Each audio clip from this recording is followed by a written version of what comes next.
Guru Vaishnav Bhagavan Tine Smarane Hoy Bigna Binashan Anayashe Hoy Nija Vanchita Puran. Hare Krishna, Krishna Krishna, Hare Hare. Hare Rama, Rama Rama, Hare Hare. Hare Krishna, Krishna Krishna, Hare Hare. Hare Rama, Rama Rama, Hare Hare. We're in Srirangam. You all know that, don't you? You all know that? Are we in Srirangam? Physically? Spiritually? Why did we come to Srirangam?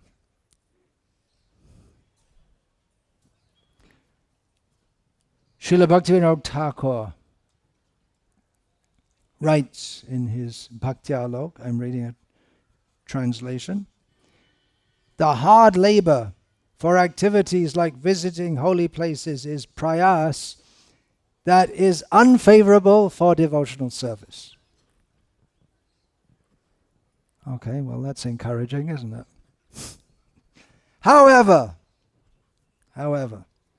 if one goes to places of Krishna's pastimes with a greedy desire to awaken his ecstatic love for Krishna and to associate with the devotees, then this is certainly devotional service, not useless prayas. Prayas means endeavor. One of the 6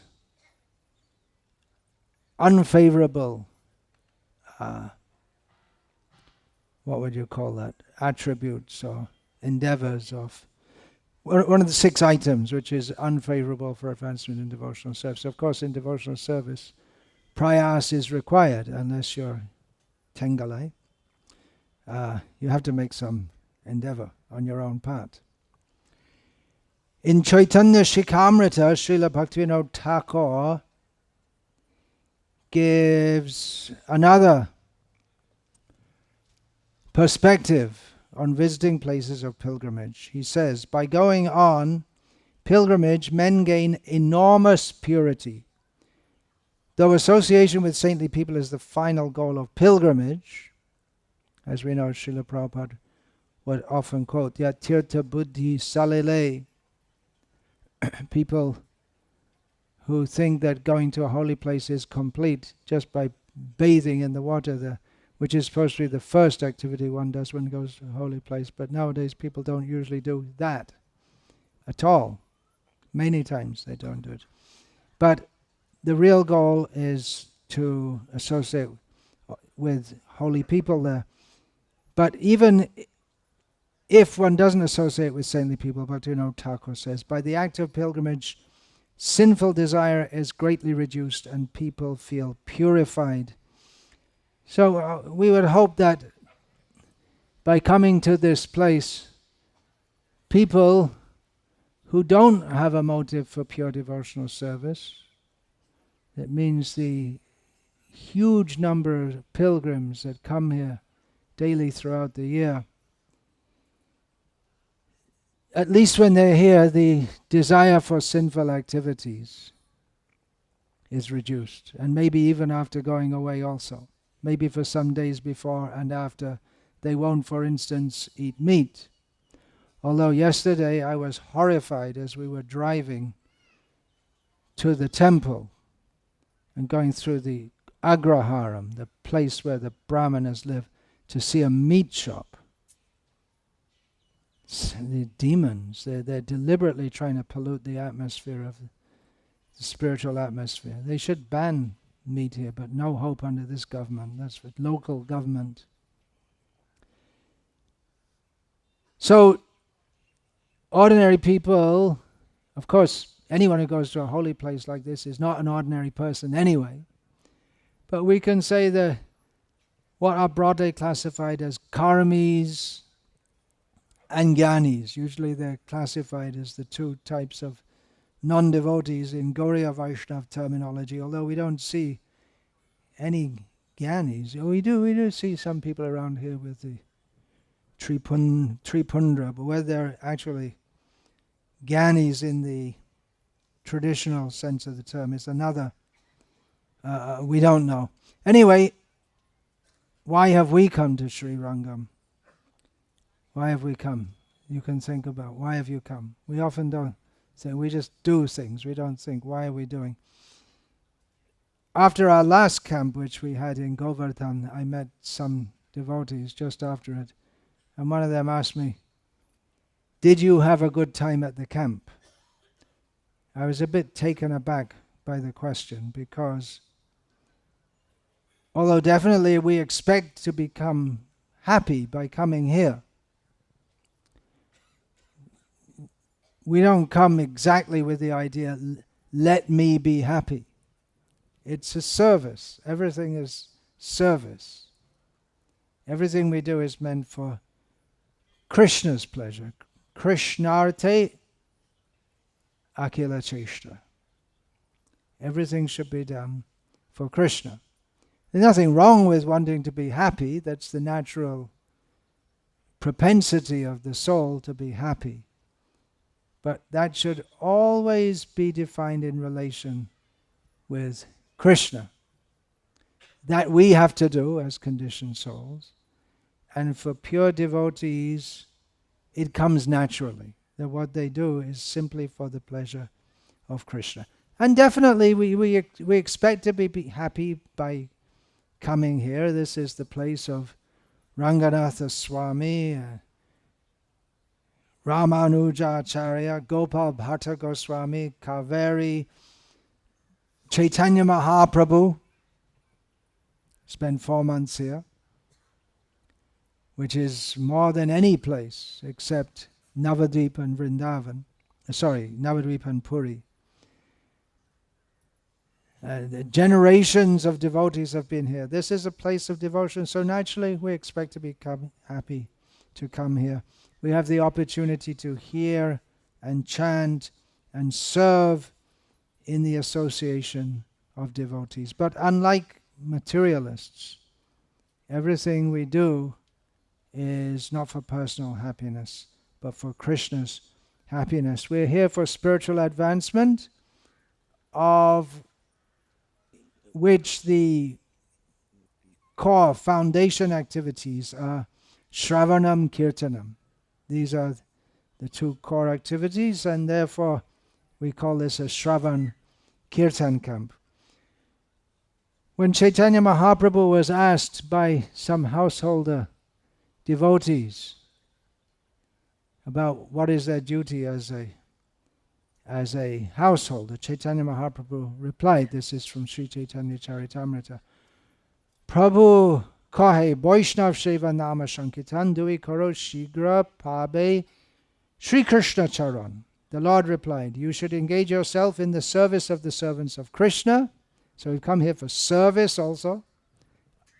Shravan Kirtan, hearing and chanting about Krishna, is certainly service.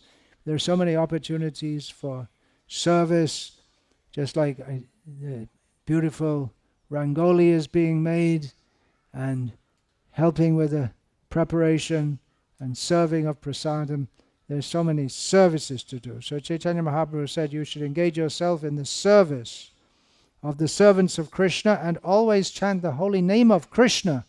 If you do these two things, you will very soon attain shelter at Krishna's lotus feet. So there's a simple formula. Vaishnav Seva Nama Sankirtan. And these two things. And of course, Shravan is practically included in Kirtan, but it's also mentioned as another anga, limb of devotional service. So this is why we came to Srirangam, to hear and chant about Krishna and serve the Vaishnavas in association of devotees. Actually, our first consideration in coming here particularly, there are so many holy places, but having come here particularly, we should think how to please Sri Ranganatha Swami.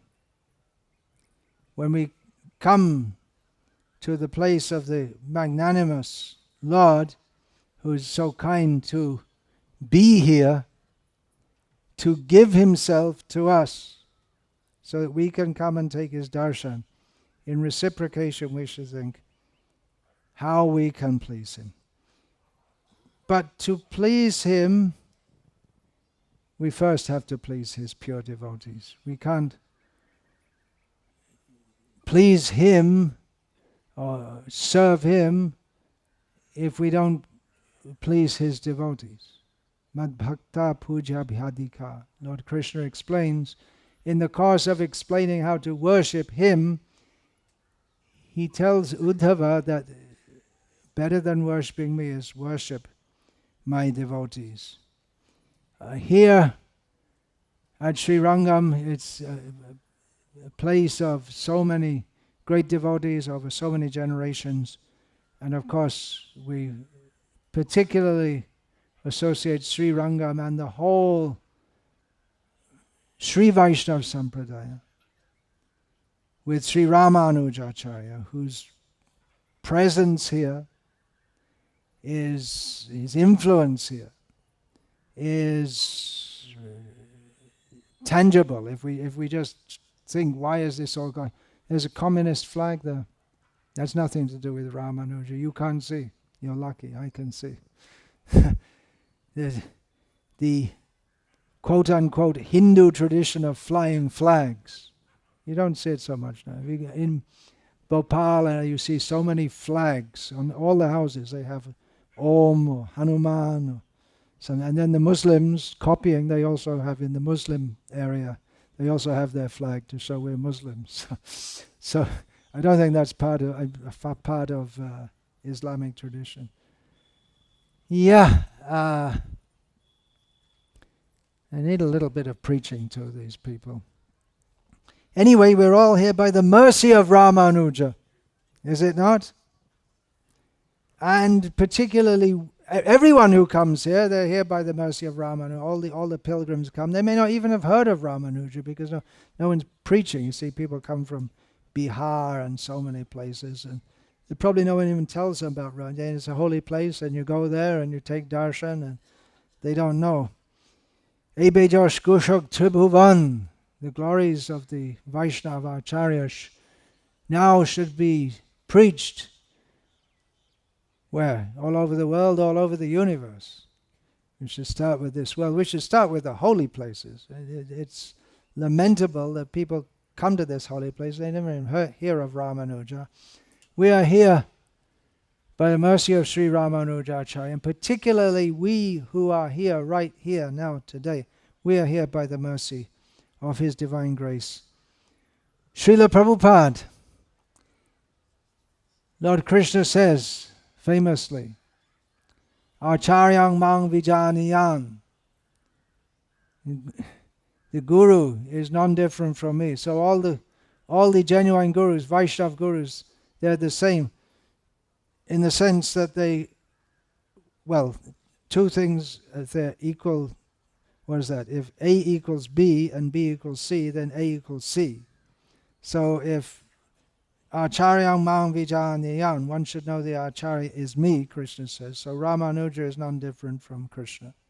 Prabhupada is non-different from Krishna. So Prabhupada is non-different from Ramanuja. It's the same in the sense that they teach the same thing. Srila Prabhupada would emphasize this again and again and again. The bona fide gurus, they teach the same thing. And as Srila Prabhupada taught us, there may be some differences in the philosophical outlook or the understanding of the Supreme Lord, but all the Vaishnava Acharyas agree with the statement that sums it all up by Sri Chaitanya Mahaprabhu. Jiva Swarup Hari Krishna Nitya Das. The Jiva is the eternal servant of Krishna. So they all agree on that, which means Krishna is the Supreme Personality of Godhead. We're all His eternal servants. So all the Gurus are one in as much as they teach the same message, but they're not one in the sense that the Mayavadis say, that we're all one homogeneously. They all have their individual personalities and their individual methods of teaching, and they appear in different times and places and atmospheres, and they execute their mission in the service to the Lord accordingly. Still, we find so many similarities between Sri Ramanuja Acharya and Srila Prabhupada. And I'd like to talk on that. And I hope you'd like to listen. We all go for the darshan of Ranganatha Swami. We go to visit holy places. But practically by having darshan of Srila Prabhupada's lotus feet, we have darshan of all the holy places. He is all the holy places personified. Tirtha kurvanti tirthani svantastena gadabrita. The great devotees, they make the holy places holy because they carry in their hearts the Supreme Personality of Godhead. So by seeing Srila Prabhupada, and of course we should see him Shutekshita pata, seeing by hearing his message. Then we have, by hearing his message, we have access to all the holy places, ultimately up to the spiritual world, Vaikuntha, if you're a disciplic follower of Ramanuja, and Goloka, Vrindavan, if we're a disciplic follower of Srila Prabhupada and Chaitanya Mahaprabhu. We have access to Srila Prabhupada. Through Srila Prabhupada, just like Ramanuja gave access to his followers, he brought them in to the shelter of all the previous acharyas, Allavas, then they're known, in what is now known as the Sri Vaishnava Sampradaya. So similarly, Srila Prabhupada gave us access to all the previous acharyas, including Ramanuja. There's some advantage to be being born after the great acharyas, in as much as you have the mercy of more acharyas in disciplic succession. Not that there's anything lacking in the mercy of Srila Prabhupada or Ramanuja, but we have so many acharyas to meditate upon, especially today. Are you planning to speak on that in the afternoon? Today is, let me see if I can remember. We have Vishwanath Chakravarti Thakur's disappearance, Saraswati Puja, Vishnu Priya disappearance, I believe it is, Raghunath Das appearance, Pundarik Vidyanidhi appearance, and there's one more. Raghunandan Das Thakur. I mean, even one of them, you could spend your whole life just glorifying, and you wouldn't come to the end. And it's so many today. Anyway, Mukunda Prabhu. Oh, actually. Oh, it's later this morning, right? Yeah, later this morning. Yeah. So, who is Vishnu Priya Devi? Who is Raghunandan Thakur? Who are these great personalities? How do I have any access to them? Through Srila Prabhupada. That's his mercy. So Madhvacharya, Nimbaka Swami, Vishnu Swami, Ramanuja Acharya, all the Acharya, we're all linked by the mercy of Srila Prabhupada. Both Srila Prabhupada and Ramanuja were 100% pure devotees. That may seem obvious, a truism, it may not need to be spoken, but let's say it, lest we fall into the illusion of thinking that somehow they're just some people who got something in their brain, some neurological dysfunction, and they started preaching. This is how the atheists, they like to pave their way to hell in a very modern, sophisticated 21st century way. They were both acharyas in the true sense of the term. Srila Prabhupada uses this phrase in one of his purports in Chaitanya Charitamrita. They lived among us, but different to us. We are in the cycle of birth and death. They come as Krishna comes to take us out of the cycle of birth and death. I am also an avatar. I just thought I'd tell you. I am an avatar. Means probably, according to what we understand from Shastra, among the millions, billions, trillions of times I've been in hell, maybe once or twice I went to heaven and came down again. So in that sense. But when we say avatar, we don't mean that. Personalities like Srila Prabhupada and Ramanuja. And then when we say like, you might think, well, the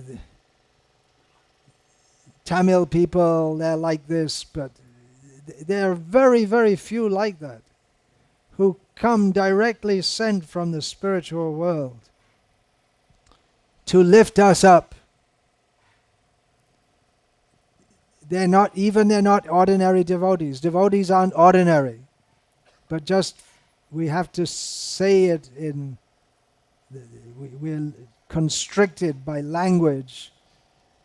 So we may say ordinary devotees.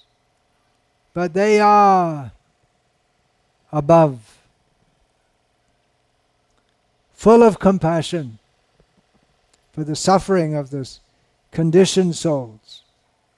The effect of Sri Ramanuja's teaching and preaching has gone on for 1,000 years, which in this Kali Yuga is, what's the word? Can you think of a word? Extraordinary. Thank you. Extraordinary.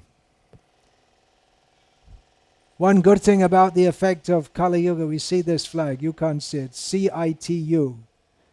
What does that stand for? Communist, ITU. I something, trade union. It's a communist flag. Mercifully, we can't expect the CITU, the Communist Party, to extend for 1,000 years. That's the good thing. The bad thing is they'll bring in something even worse. Even their communism is outdated, and the neo-Marxism is, we couldn't think of anything much worse, but the neo-Marxism is considerably worse, insidiously worse. So the mercy of Ramanuja, this is really the mercy of Krishna, that even within this Kali Yuga where everything deteriorates very quickly, this sampradaya has been going on for 1,000 years, and we can simply pray that the sampradaya of Chaitanya Mahaprabhu, of course it said it'll go on for 10,000 years, the influence of Srila Prabhupada, that should continue. It's up to us. It's our duty to continue that. It's up to us means we have got the responsibility to continue his teachings. So both were acharyas, Sri Ramanuja Acharya and Sri Vaishnava in the Sri Vaishnava Sampradaya, Srila Prabhupada in the Gaudiya Sampradaya. But both of them, by their powerful activities in devotional service, they both exponentially enhanced their sampradaya, bringing it from, well, in the case of Ramanuja, it wasn't formed. It was loosely going on. But he gave shape to it and brought it into prominence by preaching and widely making so many devotees. setting up an institution,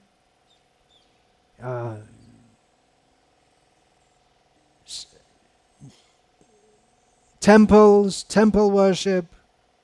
He standardized. Similarly, Srila Prabhupada brought the Gauriya Sampradaya out of the shadows. Again, we are constricted by language, but into prominence in the world. Who had heard of Chaitanya Mahaprabhu? Now, Chaitanya Mahaprabhu's names: Prithivite Ache Joto Nagaradigram Savata Pracha Hoibe Moranam. Now Chaitanya Mahaprabhu's names are being preached all over the world. That's due to Srila Prabhupada. So both Ramanuja and Srila Prabhupada brought their sampradaya into prominence in the world and gave it a new shape, expanded it exponentially. And both of them left their personal imprint on their sampradaya, such that we say Ramanuja Sampradaya. Sri Sampradaya, Ramanuja Sampradaya, we say same thing. Similarly, ISKCON is synonymous with Srila Prabhupada. Both Ramanuja and Srila Prabhupada performed exceptional activities in devotional service. Srila Prabhupada said, just do as I am doing. And it might seem that it's not so difficult to do. But it isn't so easy. To do, he would say, what is the difficulty? To practice Krishna consciousness, to preach Krishna consciousness. But we do find it difficult due to our own minds, our own attachment to Krishnetara, that which is seen not in relationship with Krishna. And we do find it difficult due to the very nature of Kali Yuga. It's very difficult for people to get along with each other. Even those who are dedicated to the mission of Srila Prabhupada, there may be so many misunderstandings. We see at the present time that although Krishna consciousness is meant for making Vasudhaiva Kutumbakam, fulfilling the Vedic motto of seeing everyone as just like our own intimate family member, but practically speaking, even family members don't get on with each other in so many cases. And although Krishna consciousness is supposed to bring everyone together, Srila Prabhupada wrote that as one of the purposes of ISKCON, to bring, can anyone remember the exact words? To bring people together in a sense of love of God. I'm paraphrasing. But it just seems so much easier to make enemies than friends in the world in general today. And it seems easy to turn friends into enemies. It's not easy to turn enemies into friends. It's just the nature of Kali Yuga is like that. And just over a small thing, people quarrel.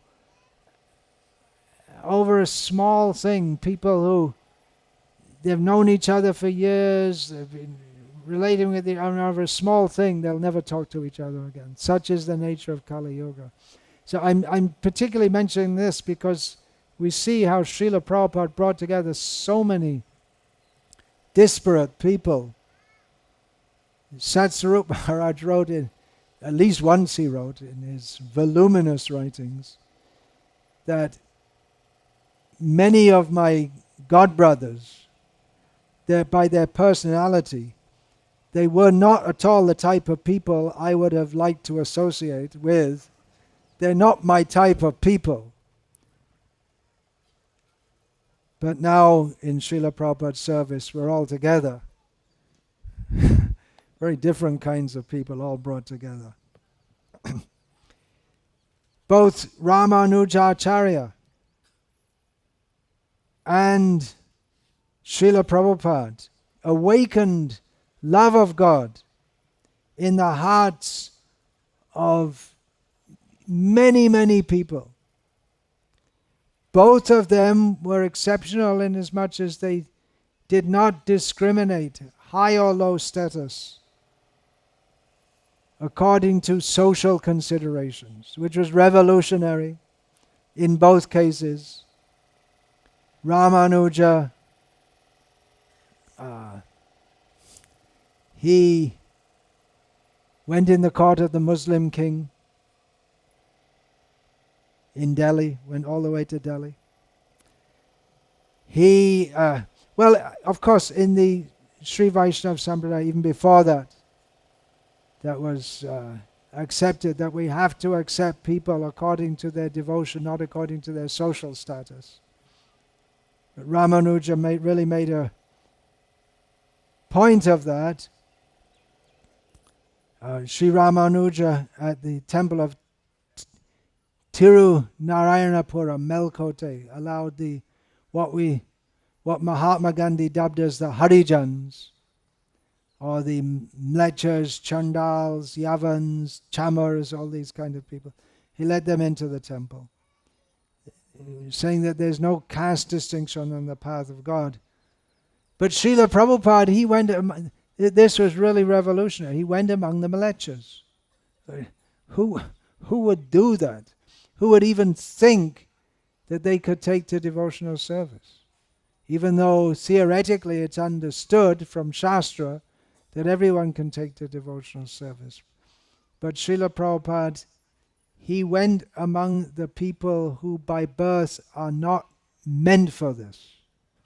People who take birth in India in pious families are meant for advancing in devotional service, or at least toward devotional service, by practicing varnashram. But Srila Prabhupada went among people who were, from the Vedic social perspective, human beings by body only, not by consciousness. Dvipada Pashu, two-legged animals.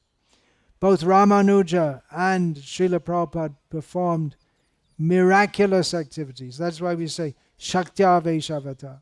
It's not possible. What they did is not possible unless they are imbued with the mercy potency of the Supreme Lord. And both of them recognized this by giving all credit to their gurus and emphasizing that we have to give respect to the gurus.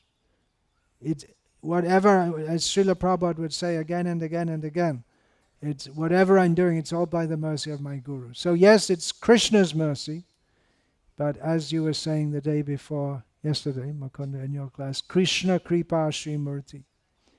The Guru is the very form of the mercy of Krishna. So both of them gave all respect to their gurus and didn't think, well, I'm just doing, you see, here I am, I'm a Shakta Vaishavata. But both of them presented themselves as simply because they carried out the order of their guru, they were able to do what they did. So both things are true. Because they had full faith in their guru, they were fully empowered by their guru. Srila Prabhupada, he always emphasized that. Sripad Ramanujacharya, he came here to Srirangam to see Yamunacharya, who had just passed away, just at that time. But nevertheless, Sri Ramanuja was able to understand that Sri Yamunacharya had three desires, that he had three instructions to communicate to Ramanuja, even though Yamuna had passed away. but he, 1, 2, 3 fingers. He communicated. What these 3 things are, they're sometimes represented a little differently. One of them, very definitely, is to propagate Vaishnava philosophy and teachings. Now we say Sri Vaishnava to distinguish from other sampradayas. At that time they just said Vaishnava because there was no Vaishnava sampradaya formed or organized in the world at that time.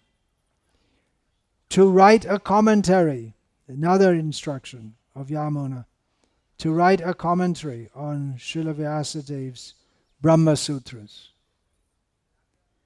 This was the purpose for this was to offset the effect of the commentary on the Brahma Sutras, which was,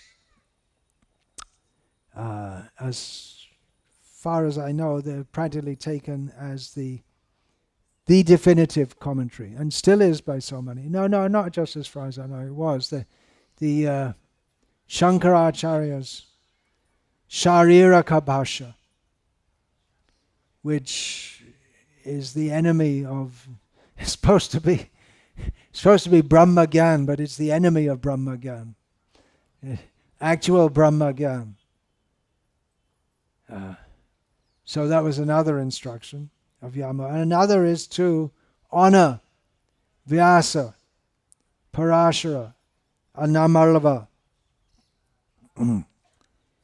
So Ramanuja did that. His concentration, his life's focus. I have these orders, I have to fulfill them. Similarly, Srila Prabhupada, he got an order from his guru, and according to the Virvasaya Atmika Buddhi, Ekeha Kurunandana, one-pointedness in devotional service, as expounded upon by Srila Vishwanath Chakravarti Thakur. Srila Prabhupada took it as his life's mission. He only has to do what his guru told him, to preach Krishna consciousness, explain Krishna consciousness in the English language. And of course Srila Prabhupada took that instruction in the fullest sense possible.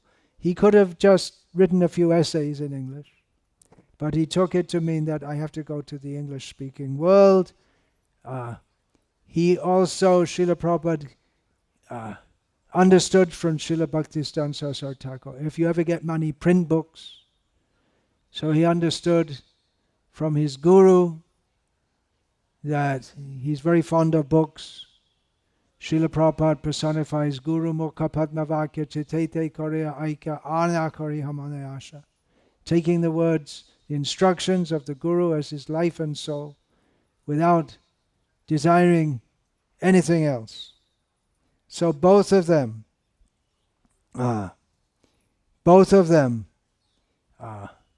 they took the orders of their gurus and strived with full heart to fulfill the order in a magnificent way, in the biggest way possible. Ramanuja walking throughout the length and breadth of India, preaching, writing books, making disciples, making an organization, organizing temples. He made a movement, particularly that Sri Bhashya, his commentary on the Vedanta Sutras. It was a completely different understanding. Even in many places, the same verses are used, because when expounding on the Brahma Sutras, one has to explain them in terms of Shruti. So in many times they'd use the same Shruti Vakya, especially in the beginning. Atato Brahma Jignasa, Jamasyasya Yataha. All the commentators, they'll explain this from Taittiriya Upanishad, Yatova imani bhutani jayante ityadi, as you often say. They all explain it in the same way. They give, no, they don't all explain it the same way. They all take the same quotation from the Upanishads. But what is the meaning of that?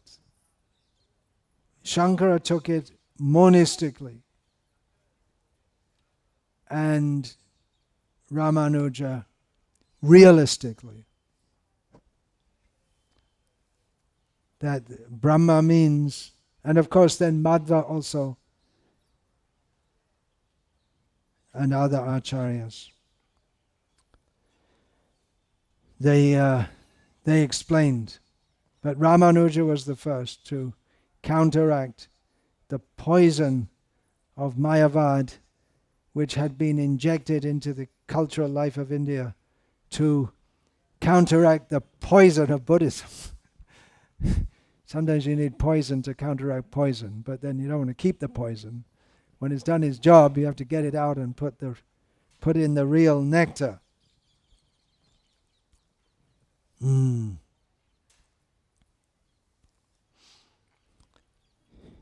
Prabhupada also, he wrote more than, well, his aim was to have 60, Srimad Bhagavatam in 60 volumes. That's one thing we don't often hear about, right? There's a lot of complaint about book editing, but the fact that Prabhupada wanted in 60 volumes, that we don't hear so much. What Srila Prabhupada did to do that, he himself said he himself used the term hard labor to produce these books. No one would have grudged Srila Prabhupada if he slept at night, which would be understandable for an old man who's working so hard, but he hardly slept at night because he wanted to produce these books.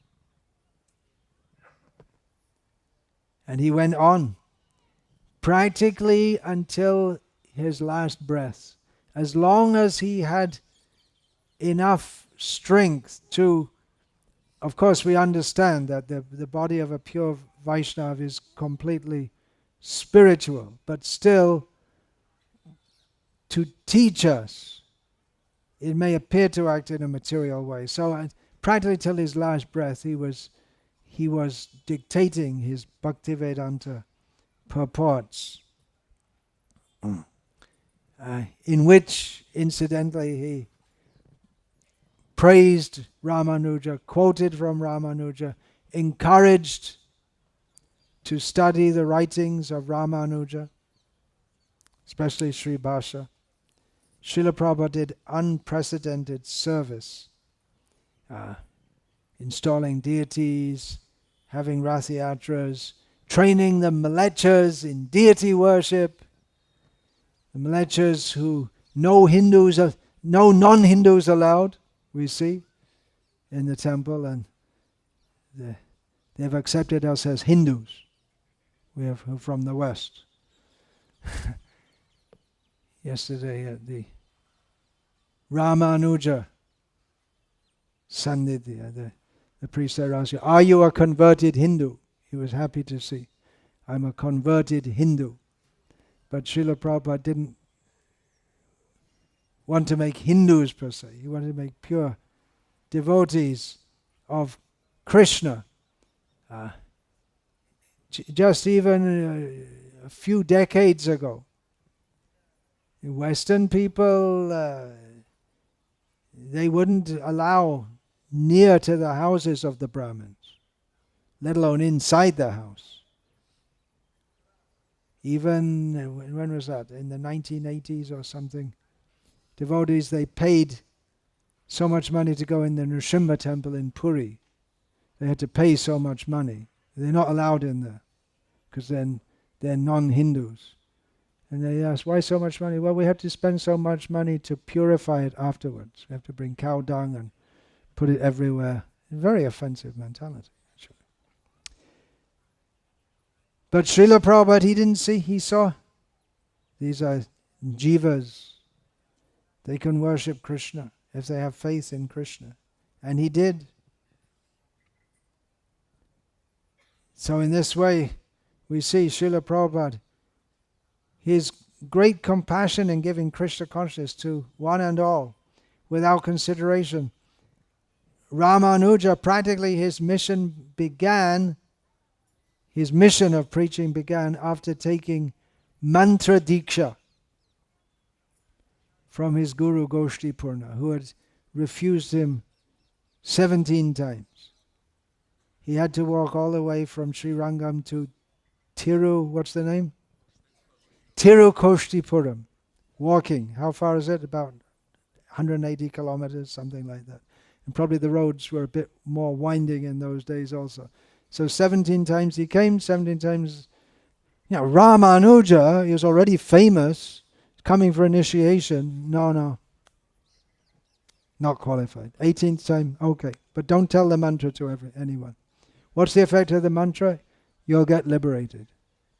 So then Ramanuja took the mantra. You all know the story. Went up, shouted out to everyone. What's that mantra? Om Namo Narayanaya. And the guru becomes very unhappy and says, you'll go to hell for disobeying my instruction. Okay, I'll go to hell. Everyone else will get mukti. Then he understands. Then the guru understands. Srila Prabhupada, he left his peaceful life in Vrindavan. As he explained once, you can hear Srila Prabhupada recorded his talks even when there was no one committed to hearing his talks, but he recorded his talks, and in one of his talks in New York to an uncommitted audience, this would be 1965, 1966, explaining the principle of duty from Bhagavad Gita, how it is Arjuna's duty to fight. Srila Prabhupada would pronounce it duty, according to the pronunciation he imbibed from his Scottish teachers. So he gave us an example.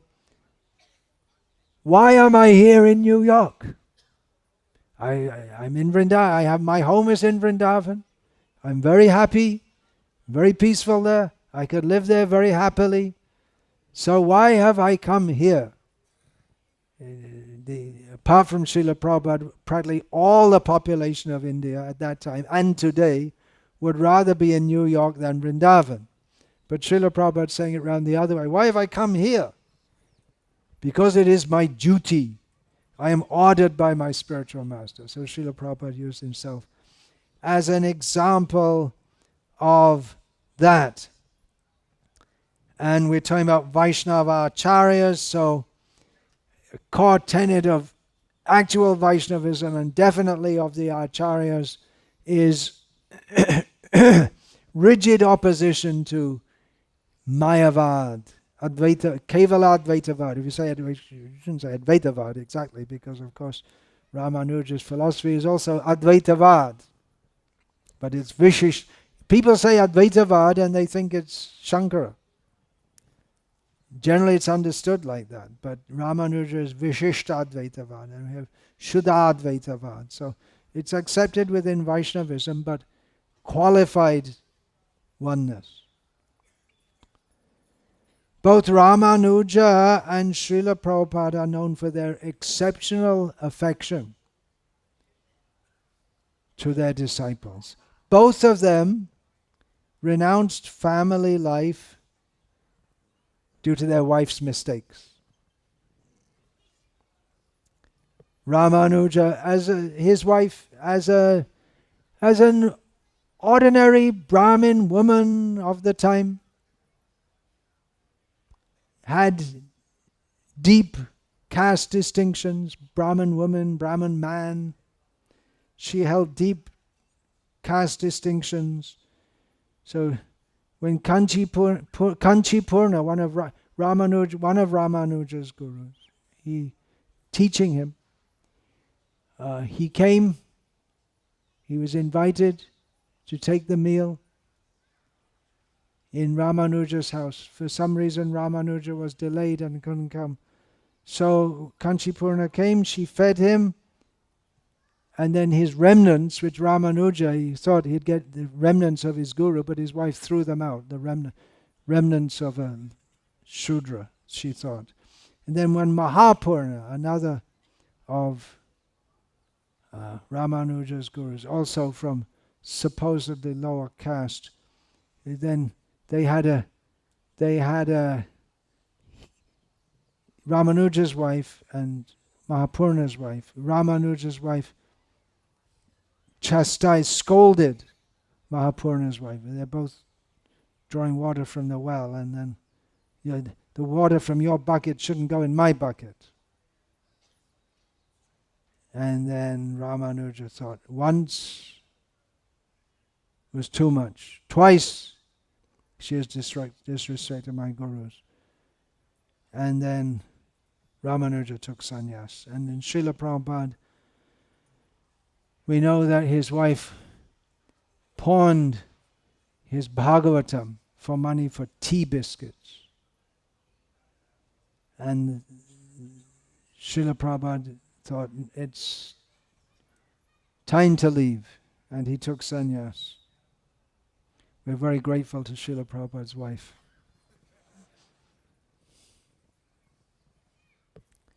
Both Ramanuja and Srila Prabhupada had to face tremendous opposition, tremendous obstacles. Spreading Krishna consciousness in the world, it's not such an easy thing. You just go and you say, okay, everyone surrender to Krishna. Oh, okay. It's not like that. It's a great, great struggle. There's always opposition. Both Ramanuja and Srila Prabhupada had to struggle and face opposition in very different ways. Both are opposed by envious people. Ramanuja, twice he was planned to be killed. Once by his own guru, as a child. Practically he was, a young man. His Yadava Prakash, his impersonalistic guru, who later became Ramanuja's disciple, planned to kill him, and then the Chola king wanted to kill him, so he was exiled. He had to leave the area we now call Tamil Nadu. How are we doing on time? Over. Okay. This may go on. So Ramanuja had to go into exile. But ultimately Ramanuja's influence prevailed. And what Srila Prabhupada had to go through. What he did was unimaginable, but it was what struggle he had to go through. Even the absence of his guru, that in itself is devastating, seeing the whole of his guru's institution built up with great hope, great labor, and becoming fragmented, bitter, devotees bitter against each other. There's nothing he could do. Year after year, he had to live with family members who are uninspiring, to say the least. They didn't share his Vaishnava aspirations for preaching. He was doing medicine sales and developing his business, but that wasn't the purpose of his life. He was doing it as his family duty, always thinking. He was always thinking, how can I serve my spiritual master? But he was as if trapped in the family situation. Eventually he left home and made this League of Devotees in Jhansi, and he had a nice building and some people were coming and it seemed that it was being developed. Then all of a sudden the wife of the governor of the governor of that would be Uttar Pradesh, I guess, decided that she wanted to use that building for a ladies' club. So he was just like that, thrown out. No place to stay, no support. But he kept his plans for a worldwide movement, even in Jhansi. How many people in Tamil Nadu have heard of Jhansi? It's just some town. You might have heard it. Some town where is it? In India? I think it's UP actually. Anyway, there's a panhandle of UP which comes down. Anyway, it's just like previously, before Gokul Chandra came to Salem, if I was in ISKCON and even in Hyderabad, you say Salem, who's heard of Salem? And if you're in America, you've heard of Salem due to the cigarettes. But that's another Salem. So who's heard of Jhansi? But Prabhupada was making plans for sending so many thousand copies of Back to Godhead to different countries, to all the intelligent people. He had no play. He didn't have enough money to buy himself a good dhoti, but he was planning to have a worldwide movement. And his godbrothers thought he was a bit cracked, actually. It seems like that. Because, anyway, I won't get into that now, but they thought, yeah, he's always talking all these big. I mean, look at it, it's just like now sometimes we see devotees that come and say, yeah, I'm gonna preach, I'm gonna make a revolution, I'm gonna do this and that, and yeah, okay. We don't take them seriously. Srila Prabhupada had no place to live even, but it didn't stop him. Somehow he got on the ship. He didn't know what he was going to do when he got to he had a general idea of what he was going to do. He had no idea what the people were like there. How is he going to support himself? He has the idea maybe he'll sell some books. Fully surrendered to Krishna, went on the ship, heading into the unknown, no help, no encouragement. I'm sitting here and you're all sitting and listening nicely. Prabhupada didn't have that when he started. He had nothing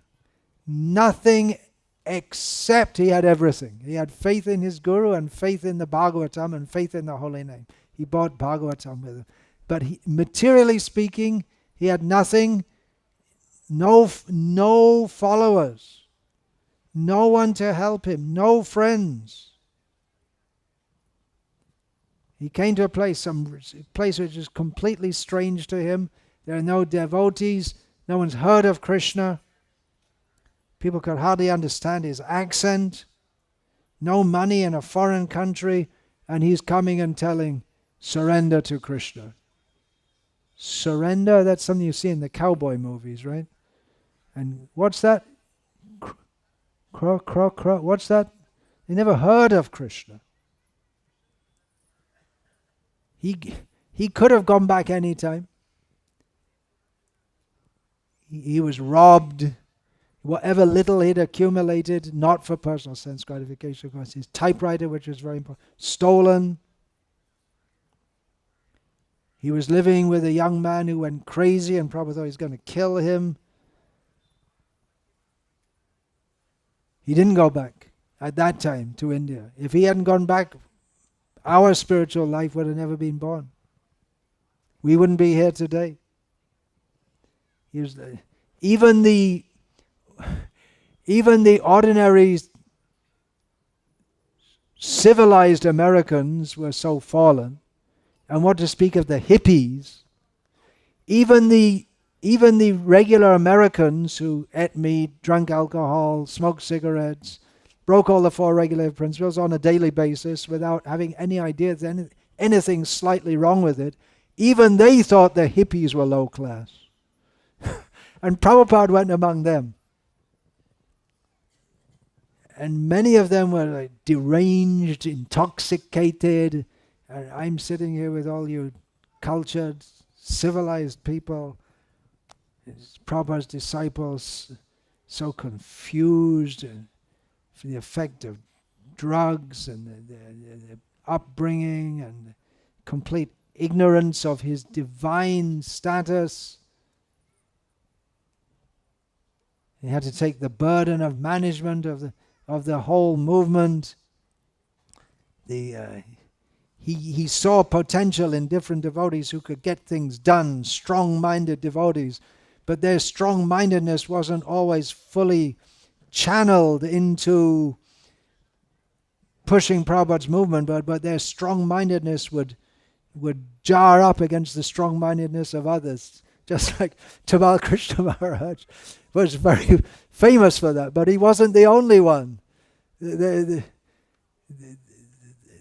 Prabhupada's big leaders, he channeled their energy into pushing forward this movement, but it burst out against each other, and it wasn't unknown here in India, especially for that. Anyway, I won't say that. I'll edit that out, that bit. Let's keep it a little sweet. Fall downs of disciples, even big managers who Srila Prabhupada had invested so much hope in, so much faith in. Unpredictable people. You just don't know, what crazy idea they're going to come up with next. Some even betrayed him. Devotee he was traveling with day and night for years decided that Prabhupada wasn't a guru. He wasn't fit to be his guru. In the meantime, while he was doing this, Prabhupada was expecting help from the government of India. Well, look what I'm doing to push forward this movement.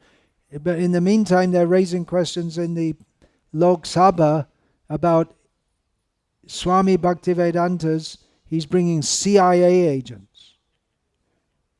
So instead of helping, they were accusing him of working with some foreign power.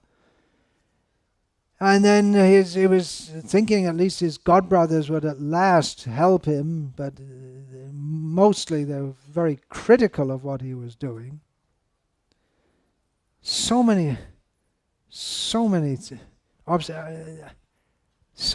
He was traveling all over the world, going through different time zones, which even the young men traveling with him would be exhausted, but Srila Prabhupada would just go on as if there was nothing wrong. He had so much sickness. Hari Shari Prabhu told me once that Prabhupada, all the time I was with him, he actually had serious health problems.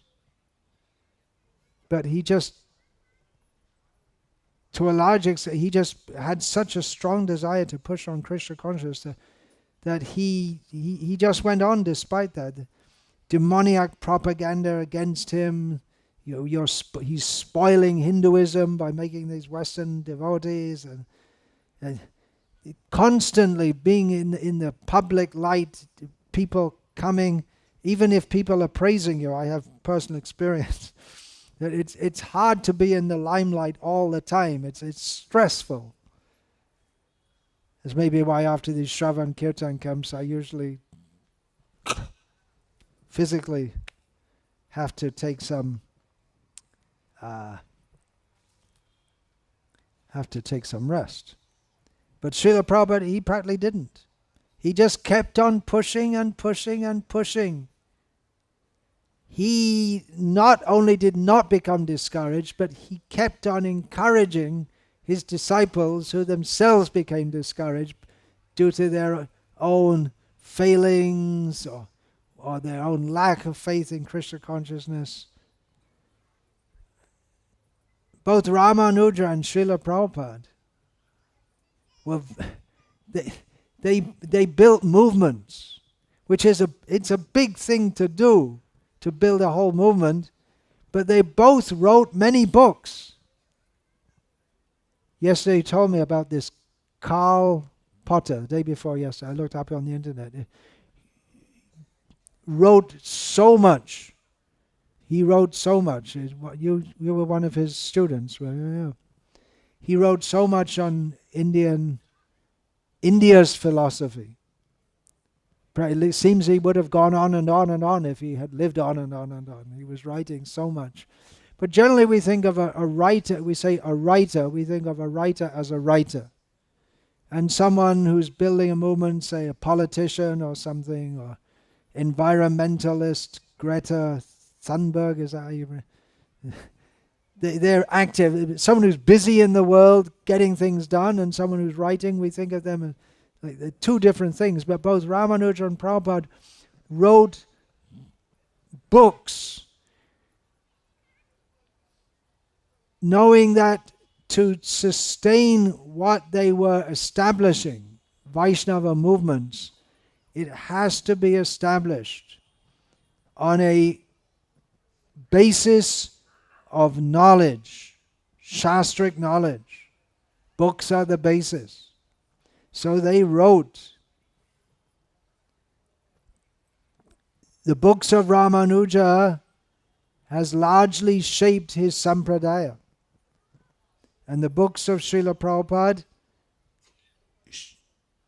that's the point. We have to, it has to be books are the basis, not sentiment is the basis.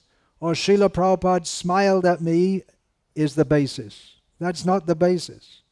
Srila Prabhupada loved me, therefore I understand him better than you. But that's not what he told us.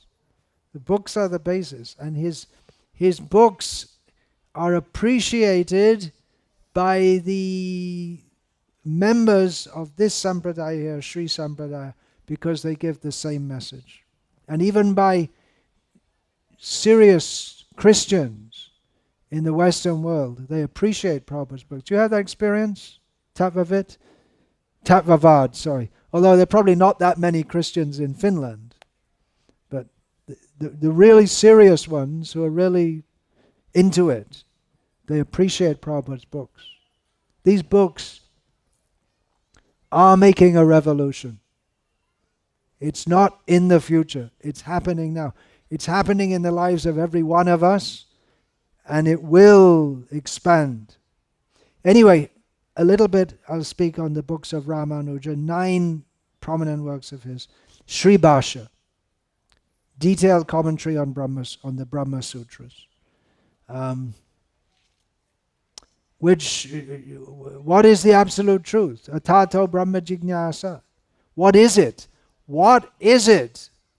That you have to look in the Shastra, Upanishads. But then how does it explain it? Well, how do you explain the explanation? Ramanuja showed that the explanation is Jiva Swarupai Krishna Nityadas. In other words, we are all eternal servants of the Supreme Lord, Narayana. Similarly, his Gita Bhashya, his commentary, Ramanuja's commentary on Bhagavad Gita, seminal work by which because both Bhagavad Gita and Brahma Sutras, they serve the same purpose, to delineate the absolute truth. And Bhagavad Gita, so much misunderstood, misinterpreted, malinterpreted. Srila Prabhupada used that word. Srila Prabhupada once said that he wanted to translate and comment on Ramanuja's commentary on Bhagavad Gita. Also, Vedanta Sangraha. It is a treatise presenting the tenets of the philosophy which came to be known as Vishishtadvaitavad, or the qualified oneness, technically, reconciling apparently contradictory Shruti Vakyas, statements of the Vedas. Bheda Vakyas, Abheda Vakyas. Some statements in Shastra, they emphasize difference, and some apparently, or actually, emphasize the non-difference of everything. But the acharyas, they are meant for Shastra Yukti, for fighting on the basis of Shastra and reconciling the statements of Shastra. So his Vedanta Sangraha did that. Vedanta Deepa is a summary, a short commentary on the Vedanta Sutras. Vedanta Sa is another commentary on the Vedanta Sutras, meant for people who are just beginners, basic tenets. Then his Srirangam, then in prose, just from his soul, Ramanuja composed Sriranga Gadya, which he's praying to Ranganatha, inspired by Ranganatha Swami. He expresses his pure love for Sri Ranganatha Swami and describes in detail how Sri Ranganatha Swami, Narayana, is the repository of Ananta Kalyana Guna, unlimited auspicious qualities. Then he has his I didn't list them all. Sharanagati Gadya. It's a conversation between, it's in the form of a conversation between Ramanuja and Narayana with Sri Lakshmi. So first of all, Ramanuja therein describes the unlimited kindness of Sri Devi, asking her to recommend him, Ramanuja, to Sri Narayana, because she is more accessible than him. He's God. Not so easy to get near to, but she's his wife and she sees us all as her children. Then taking approval from her, introduction from her. What are you doing here? Oh, your wife. Oh, okay, come on. After getting introduced, he describes Narayana in his, as in Sri Ranga Gadyam, and then he presents himself that I have committed many sins. Of course, he never committed anything close to a sin. I am ignorant of philosophy. He's full in understanding, but he thinks like that. But he just, could I be one of your devotees also? Can you accept me? Give me the blessing, he prays, to become a full devotee. That I always wanting to serve only. And then it's a very personal prayer. And then the Supreme Lord, being very pleased by his humility and complete surrender, blesses him, removes his karma, and gives him moksha. Moksha in Vaishnava terminology means becoming free from material contamination and admittance into the service of the Supreme Lord. Another gadya or prose work, more from the heart, Vaikuntha Gadya of Ramanuja, describes Vaikuntha and the position of the liberated souls there, the supreme abode of Sri Narayana. And then very practical, his Nitya Grantha. Ramanuja in his other works, his commentaries gave the philosophical basis, but practically what do we have? The philosophical basis, and then the fact that we have to surrender to the Lord, Sharanagati, but then what do we do day by day? How do we live our life of surrender, Sharanagati, Prapatti? How do we live our life to the Lord? Instructions, how to live our life day by day. Practical explanations. So the Nitya karmas, how do we live our life? Similarly, Srila Prabhupada wrote books, among which he himself gave special stress to Bhagavad Gita as it is, Srimad Bhagavatam, Sri Chaitanya Charitamrita, and Nectar of Devotion, and so many other books. And so many other books can be made from Srila Prabhupada's books. He actually, from his speaking, from his recorded speaking. And those books are powerful, inspiring, uplifting. So you should all try to distribute them. We come here to serve, to get inspiration for service, and I personally am very enlivened by the prospect of one particular service that Srila Prabhupada wanted very much, the distribution of his books, going through a new phase, a revolution in book distribution, massive distribution of sets of Srila Prabhupada's books. And with all due respect to Mukunda Datta Prabhu, who we're very grateful, who has come here again and again and again, practically the important speech here will not be given by Mukunda Datta Prabhu or me. That will be by Jagan Mohan Gopal Prabhu, don't mind, who, with other devotees in Salem, orchestrated the distribution during the December month of over 1,000 sets of Prabhupada's books. 640 Bhagavatam sets and 440 Chaitanya Charitamrita sets. This is the beginning. Now we're just beginning. And the wonderful thing is, everyone can do it. And every one of you should do it. This is especially for Grihastas, because you all have contacts. You all have your ex-school friends, your ex-working friends. You all have friends. You all have enemies. Maybe. Most people in the world do. You all have all kinds of contacts.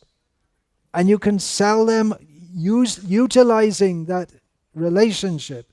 You can sell so many books to them. So I'm not going to say more about it now. It's over to Jagan Mohan and others also. So this camp, the effectiveness of it will be not that we go back and say, did you have a good time? But that you're going to go back and give the BBT a headache by distributing so many books. Where are the books? Oh, they're just coming. Where are the books? I need the books now. I need another 1,000 sets of Bhagavatam right now. Give the BBT a headache.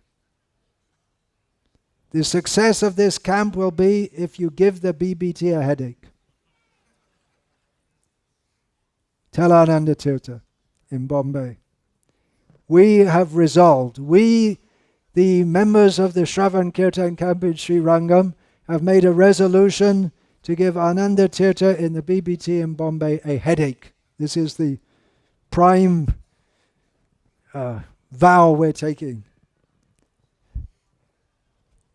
Okay, Hare Krishna. All glories to His Divine Grace, Srila Prabhupada. Srila Prabhupada ki jai. Srila Prabhupada's Transcendental Book Distribution ki jai. Mukunda Datta Prabhu ki jai. Samaveta Bhakta Vrinda ki jai. Go Premanande. Hari Hari Bo.